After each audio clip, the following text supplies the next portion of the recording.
Il existe en France plus de 17 millions de retraités. 17 millions de personnes qui ont cotisé toute une vie, qui ont attendu ce moment avec impatience et qui découvrent parfois, trop tard, après avoir pris des décisions irréversibles, que la ville dans laquelle ils ont choisi ou sont contraints de vieillir n'est pas celle qu'ils avaient imaginée. Une ville où les soins médicaux sont devenus inaccessibles, où le coût de la vie a dépassé leur pension, où l'insécurité les oblige à s'enfermer chez eux à la nuit tombée, où les transports en commun ne leur permettent plus de se déplacer de façon autonome, où l'isolement social s'installe progressivement, insidieusement, jusqu'à devenir une réalité quotidienne que personne n'avait anticipée. Les métropoles françaises sont mal classées dans le palmarès des villes où il fait bon vieillir. Paris arrive en 865e position, Lyon en 692e et Marseille en 347e. Ces villes souffrent de plusieurs handicaps: insécurité, manque d'accessibilité aux soins, coût de la vie élevé et isolement social. Ces chiffres, issus du classement exclusif du Parisien sur les villes où il fait bon vieillir en 2025, disent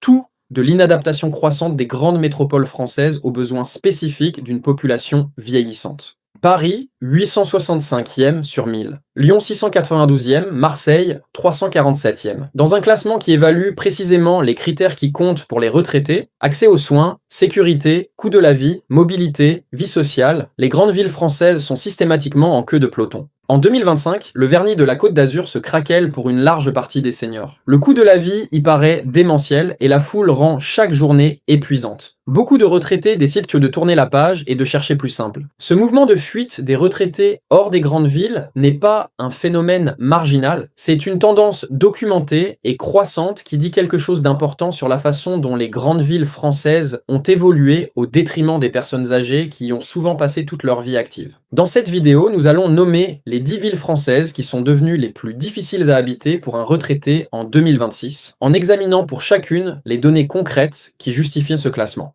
Abonnez-vous maintenant à cette chaîne si vous êtes retraité, proche d'un retraité, ou si vous préparez votre retraite. Cette vidéo contient des informations que vous méritez d'avoir avant de prendre vos décisions de vie. En 10e position, une ville alsacienne dont le coût de la vie élevé et l'accessibilité aux soins dégradés dans certains quartiers pénalisent les retraités aux revenus modestes. Dans une ville qui figure parmi les mal classés du palmarès senior malgré ses atouts culturels indéniables, c'est Strasbourg. Des villes moyennes bien dotées comme Strasbourg peinent à se hisser dans le haut du classement des villes où il fait bon vieillir. Ce constat, formulé par les experts qui ont établi le palmarès senior, dit quelque chose d'important sur la réalité strasbourgeoise pour les personnes âgées. Strasbourg est une ville dont les atouts y en sont nombreux et réels. Un patrimoine exceptionnel avec la cathédrale gothique et le quartier de la Petite France, classé au patrimoine mondial, une offre culturelle parmi les plus riches d'Europe, des transports en commun de qualité avec un réseau de tramways efficace. Mais ces atouts ne compensent pas les difficultés spécifiques que les retraités y rencontrent. Le coût de la vie à Strasbourg a augmenté de façon significative ces dernières années. Une ville européenne dont la proximité de l'Allemagne et la présence des institutions européennes ont créé une pression sur les prix du logement et de la vie quotidienne qui pèse particulièrement lourd sur des personnes aux revenus fixes. Pour un retraité qui perçoit une pension modeste, inférieure à 1 200 € par mois, les loyers strasbourgeois représentent une part insoutenable du budget disponible. Et la désertification médicale dans certains quartiers de la ville rend l'accès aux soins de plus en plus difficile pour des personnes dont les besoins médicaux sont précisément les plus importants. L'insécurité à Strasbourg, avec des taux de criminalité supérieurs à la moyenne nationale dans certaines zones, est une préoccupation documentée pour les retraités qui vivent dans les quartiers les plus touchés. L'insécurité figure parmi les handicaps majeurs des villes mal classées dans le palmarès des villes où il fait bon vieillir. Pour des personnes âgées qui se déplacent plus lentement, qui sont physiquement moins en mesure de se défendre, et dont les effets personnels, sac à main, téléphone, appareils auditifs, représentent des cibles attractives, cette insécurité n'est pas une abstraction statistique, c'est une contrainte quotidienne qui réduit leur liberté de mouvement et leur qualité de vie. En 9e position, une ville normande dont la désertification médicale avancée et les difficultés d'accès aux soins spécialisés créent des conditions particulièrement difficiles pour une population vieillissante dont les besoins médicaux sont précisément les plus importants. Direction Le Havre. Le Havre est une ville qui cumule plusieurs des facteurs qui rendent une ville difficile à habiter pour les retraités en 2026. La désertification médicale dans certains quartiers de la ville est documentée. Des médecins généralistes qui partent à la retraite sans successeur, des délais de consultation qui s'allongent et une population âgée dont les besoins de soins réguliers se heurtent à une offre médicale insuffisante. Pour un retraité dont la santé nécessite des suivis réguliers, ce qui est le cas de la grande majorité des personnes de plus de 65 ans, cette réalité médicale est une contrainte majeure qui détermine directement la qualité et la sécurité de sa vie quotidienne. Le Havre est également une ville qui a perdu une part significative de sa population ces dernières années, avec une baisse de 5,4% entre 2010 et 2021, parmi les plus importantes des grandes villes françaises. Cette perte de population a des effets directs sur la qualité de vie des retraités qui y restent. Moins d'habitants signifie moins de commerces de proximité, moins de vie de quartier, moins d'animations qui rendent la vie urbaine agréable pour des personnes dont la mobilité est souvent réduite. Un centre-ville qui se vide est un environnement particulièrement difficile pour des personnes âgées dont la vie sociale dépend de la présence de commerces, de cafés, de marchés et d'espaces publics animés à portée de marche. Le coût du logement au Havre, bien qu'inférieur à celui des grandes métropoles, représente pour des retraités aux pensions modestes une part significative de leur budget. Et les transports en commun, s'ils permettent une accessibilité raisonnable dans les zones bien desservies, laissent certains quartiers périphériques dans une situation d'isolement qui pénalise particulièrement les personnes âgées qui ne conduisent plus ou ont renoncé à leur voiture. En 8e position, une ville du Languedoc dont le coût de la vie a explosé sous la pression touristique et dont les retraités aux revenus modestes se retrouvent progressivement exclus d'une ville dont les prix immobiliers et les charges ont dépassé leur capacité financière. Cap sur Montpellier. Montpellier est l'une de ces villes françaises dont l'attractivité touristique et résidentielle a produit une hausse des prix qui a progressivement rendu la ville difficile à habiter pour les retraités aux revenus modestes. La ville croît plus vite que toutes les autres grandes agglomérations françaises. Et cette croissance démographique, portée par une attractivité réelle, a mécaniquement fait monter les prix de l'immobilier et du loyer à des niveaux qui excluent progressivement les personnes aux revenus fixes. Paris, Marseille et Lyon sont pénalisés par des critères comme l'insécurité, le coût de la vie élevé et un accès limité aux soins dans certains quartiers. Montpellier partage plusieurs de ces handicaps sans avoir la taille et les ressources qui permettraient de les compenser. La désertification médicale dans certains quartiers de Montpellier est documentée. Une ville dont la forte présence étudiante et la croissance démographique ont créé une demande de soins qui dépasse l'offre disponible, avec des délais de consultation qui atteignent des niveaux incompatibles avec les besoins de suivi régulier des personnes âgées. L'insécurité dans certains quartiers de Montpellier est une préoccupation croissante pour les retraités qui y vivent. Des quartiers dont l'atmosphère a changé ces dernières années, plus de tensions dans l'espace public, plus d'incivilité, un sentiment de sécurité dégradé que les statistiques officielles confirment. Pour des personnes âgées dont la mobilité est limitée et dont les déplacements quotidiens dépendent de la sécurité des espaces publics, cette dégradation du sentiment de sécurité est l'une des premières causes de réduction de la qualité de vie. Elle les oblige à modifier leurs habitudes, à éviter certains espaces, à réduire leurs sorties, un rétrécissement progressif de leur espace de vie qui accélère l'isolement. En 7e position, une ville de la Côte d'Azur dont le coût de la vie est devenu démentiel pour les retraités aux pensions modestes et dont la promesse d'une retraite ensoleillée s'est transformée pour beaucoup en piège financier dont ils ne parviennent plus à sortir. C'est Nice. En 2025, le vernis de la Côte d'Azur se craquelle pour une large partie des seniors. Le coût de la vie y paraît démentiel et la foule rend chaque journée épuisante. Beaucoup de retraités décident de tourner la page. Nice est le symbole le plus puissant de ce phénomène. Une ville qui a attiré des générations de retraités avec la promesse d'un soleil permanent, d'une mer à portée de promenade et d'un art de vivre méditerranéen. Une promesse qui reste réelle sur certains plans, le soleil est bien là, la mer aussi, mais qui a été rattrapée par une réalité financière et sécuritaire qui transforme le quotidien d'une partie croissante des retraités niçois. Les loyers à Nice ont atteint des niveaux qui excluent progressivement les retraités aux pensions modestes des quartiers les mieux situés. Un appartement d'une pièce en centre-ville ou à proximité de la promenade des Anglais représente désormais une part du budget mensuel qui dépasse ce que des pensions moyennes peuvent absorber sans compromettre les dépenses de santé, d'alimentation et de loisirs. Le prix du mètre carré à Nice reste très élevé, presque 2 fois plus cher que dans des villes provençales comparables en termes de qualité de vie. Et pour des retraités qui avaient acheté leur logement il y a plusieurs décennies, la question n'est plus celle du loyer, mais de la valeur de la vie quotidienne dans une ville dont les charges, les prix de l'alimentation et des services ont augmenté à un rythme supérieur à l'évolution des pensions. On arrive à la moitié de ce classement. Si vous êtes retraité ou si vous préparez votre retraite et que cette vidéo vous apporte des informations utiles, c'est le moment d'appuyer sur le bouton d'abonnement. Chaque abonnement permet à cette chaîne de continuer à produire des analyses comme celle-ci. Abonnez-vous maintenant. L'insécurité à Nice est documentée. La ville figure parmi les métropoles françaises les plus concernées par certaines formes de criminalité opportuniste qui touchent particulièrement les personnes âgées. Des vols à la tire sur la promenade des Anglais, des arnaques ciblant les seniors, des cambriolages dans les appartements des quartiers résidentiels, autant de réalités qui rendent la vie quotidienne moins sereine que l'image de carte postale que Nice continue de projeter. En 6e position, une ville du Nord dont la combinaison de pauvreté massive, d'insécurité chronique et de désertification médicale crée un environnement quotidien d'une dureté particulière pour les retraités qui n'ont pas les ressources pour partir ailleurs. C'est Roubaix. Roubaix est l'une des villes françaises dont les conditions de vie pour les retraités sont les plus difficiles. Et cette réalité est d'autant plus dramatique qu'il s'agit souvent des retraités les plus vulnérables, ceux qui ont travaillé toute leur vie dans l'industrie textile locale, qui ont cotisé sur des salaires modestes et qui se retrouvent avec des pensions insuffisantes pour améliorer leur situation ou partir vers d'autres villes. L'insécurité à Roubaix est parmi les plus documentées de France pour une ville de cette taille.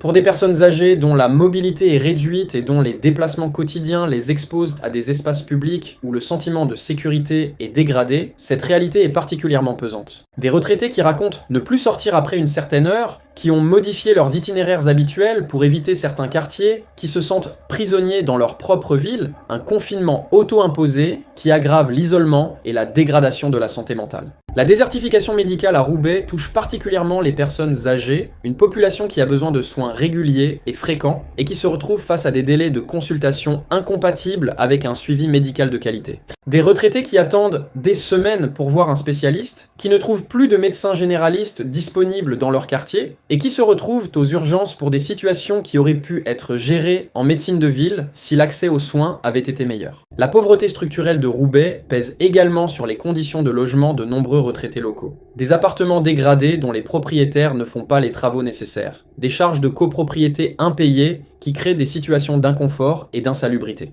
En 5e position, une ville du Gard dont les indicateurs de qualité de vie pour les personnes âgées sont parmi les plus défavorables des villes moyennes françaises, avec une insécurité croissante et une désertification médicale qui rendent le quotidien des retraités de plus en plus difficile. Direction Nîmes. Nîmes est une ville dont la situation pour les retraités s'est dégradée de façon documentée ces dernières années. Une insécurité qui progresse dans l'espace public, des incidents, des vols, des tensions qui affectent des quartiers où les retraités représentent une proportion importante de la population. Et une désertification médicale dans les zones périphériques de la ville qui contraint des personnes âgées à des déplacements de plus en plus longs pour accéder à des soins de base. Le coût de la vie à Nîmes a augmenté sans que les services disponibles pour les personnes âgées se soient améliorés dans les mêmes proportions. Les transports en commun nîmois, bien qu'existants, ne permettent pas à tous les retraités de se déplacer de façon autonome dans une ville dont la géographie et l'étalement urbain créent des zones mal desservies. Pour des personnes âgées dont la conduite automobile est devenue difficile ou impossible, cette insuffisance des transports représente une réduction concrète de leur rayon d'action et de leur autonomie quotidienne. Les grandes métropoles françaises souffrent d'insécurité, de manque d'accessibilité aux soins, de coûts de la vie élevés et d'isolement social.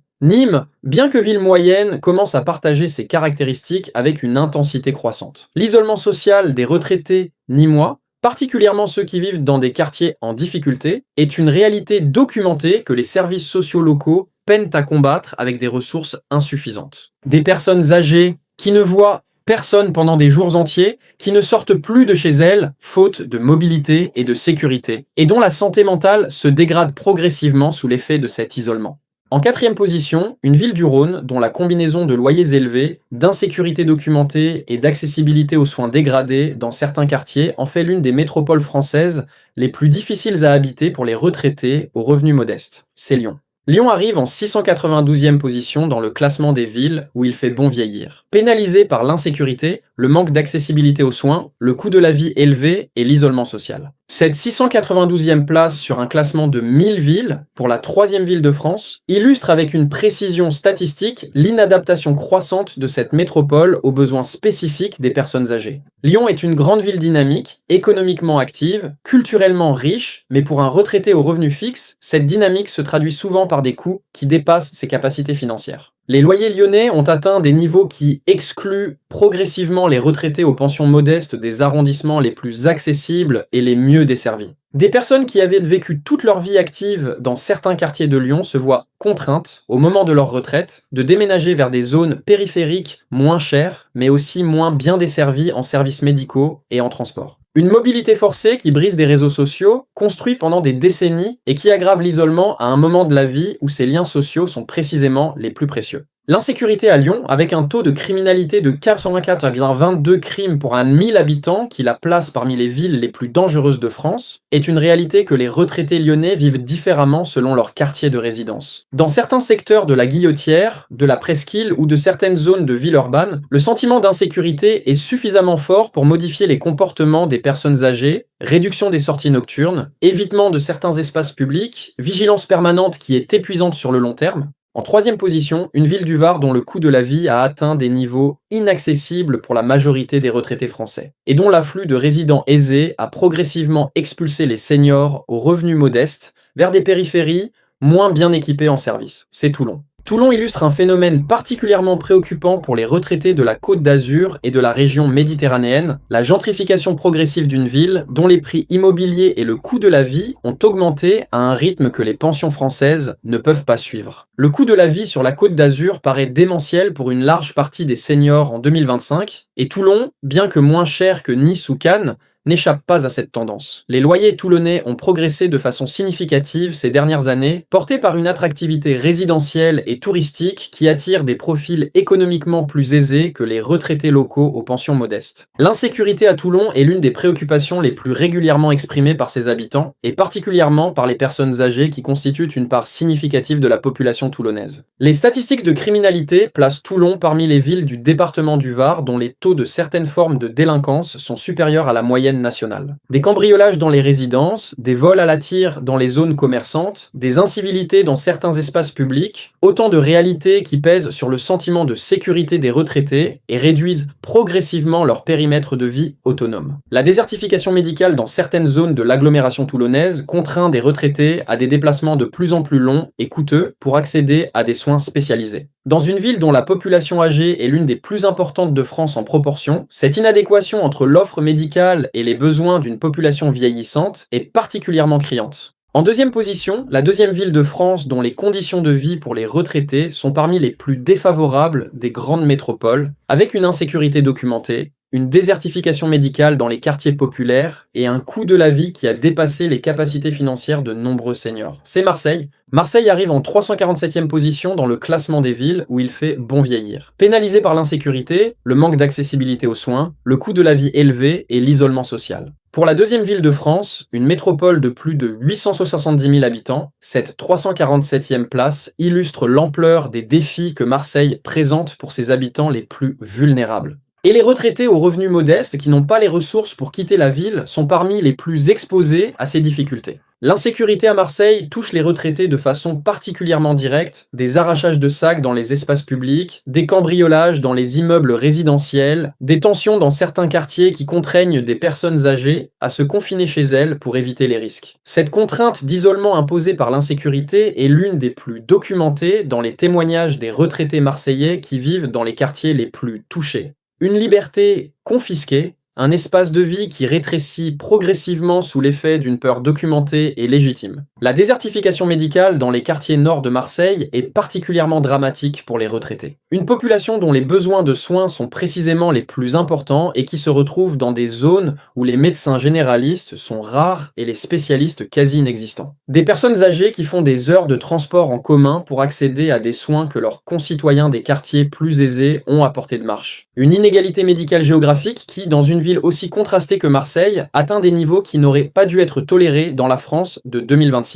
Et en première position, la ville dont les conditions de vie pour les retraités sont les plus défavorables de toute la France selon le classement officiel, une capitale dont le coût du logement, l'insécurité et l'isolement social ont rendu le quotidien des personnes âgées aux revenus modestes d'une difficulté que peu de grandes villes européennes peuvent égaler. C'est Paris. Paris arrive en 865e position dans le classement des villes où il fait bon vieillir en France, très loin derrière toutes les autres grandes métropoles. 865e sur 1000 villes évaluées. La capitale de la France, la ville lumière, le symbole du rayonnement culturel français, 865e position pour les retraités qui cherchent à y vieillir sereinement. Ce chiffre était l'un des plus révélateurs de l'inadaptation croissante des grandes métropoles françaises aux besoins d'une population vieillissante qui a pourtant souvent passé toute sa vie active dans ces villes. Le coût du logement à Paris est le premier facteur qui rend la ville insupportable pour les retraités aux pensions modestes. Des loyers qui représentent souvent 60 à 80% d'une pension moyenne, des charges de copropriété qui ont explosé, des factures d'énergie qui ont augmenté, une équation budgétaire qui laisse des retraités parisiens avec des restes à vivre insuffisants pour se nourrir correctement, pour accéder aux soins nécessaires et pour maintenir une vie sociale active. Des personnes qui ont vécu toute leur vie à Paris et qui découvrent à la retraite qu'elles n'ont plus les moyens d'y rester dignement, sans pour autant avoir les ressources pour déménager vers des villes moins chères.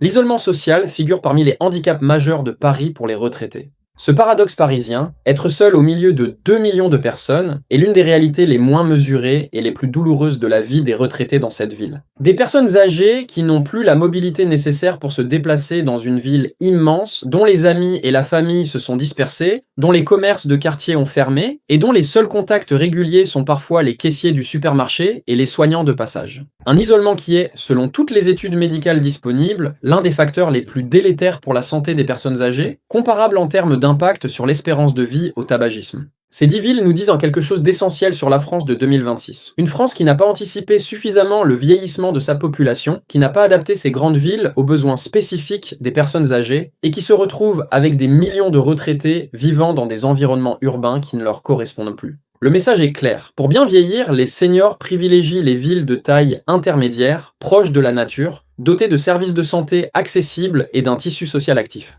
Les collectivités locales sont appelées à adapter leurs politiques publiques à cette génération vieillissante mais active. Cet appel à l'adaptation des politiques publiques est juste et urgent. Mais il ne change pas la réalité de millions de retraités qui, en 2026, vivent dans des villes qui ne leur offrent pas les conditions dont ils auraient besoin pour vieillir dignement. Si cette vidéo vous a apporté des informations qui vous concernent ou concernent un proche, likez-la, partagez-la, abonnez-vous à cette chaîne. Et dites-nous en commentaire, vous êtes retraité dans l'une de ces villes? Reconnaissez-vous les réalités que nous avons décrites? Partagez votre expérience.